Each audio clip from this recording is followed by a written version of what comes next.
T20 ವಿಶ್ವಕಪ್ನ ಮೂರನೇ ಪಂದ್ಯ group ಬಿನ Oman ಮತ್ತು ನಮೀಬಿಯಾ ನಡುವೆ ನಡೆಯಿತು.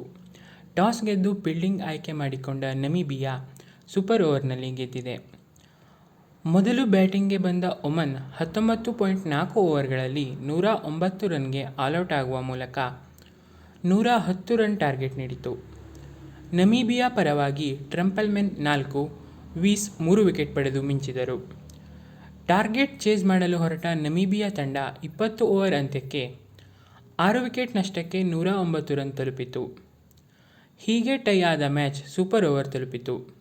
ಸೂಪರ್ ಓವರ್ನಲ್ಲಿ ನಮೀಬಿಯಾ ತಂಡ ಯಾವುದೇ ವಿಕೆಟ್ ನಷ್ಟವಿಲ್ಲದೆ 21 ರನ್ ಬಾರಿಸಿತು.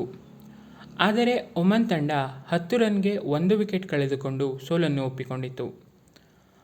ಪಂದ್ಯದಲ್ಲಿ ಬೌಲಿಂಗ್ ಹಾಗೂ ಸೂಪರ್ ಓವರ್ನಲ್ಲಿ ಬ್ಯಾಟ್ ಮತ್ತು ಬೌಲ್ ಮೂಲಕ ಮಿಂಚಿದ ಆಲ್ರೌಂಡರ್ ವೀಸ್ ಅವರು ಪಂದ್ಯ ಶ್ರೇಷ್ಠ ಪ್ರಶಸ್ತಿಗೆ ಭಾಜನರಾದರು. ಇಲ್ಲಿಗೆ ಈ ವಿಡಿಯೋ ಮುಗಿಸ್ತಾ ಇದ್ದೀನಿ. ಮುಂದಿನ ವಿಡಿಯೋದಲ್ಲಿ ಮತ್ತೆ ಸಿಗೋಣ. ವಿಡಿಯೋ ಇಷ್ಟ ಆದರೆ ಲೈಕ್ ಮಾಡಿ, ಶೇರ್ ಮಾಡಿ, ಚಾನಲ್ಗೆ ಸಬ್ಸ್ಕ್ರೈಬ್ ಆಗೋದು ಮಾತ್ರ ಮರಿಬೇಡಿ. Thanks for watching.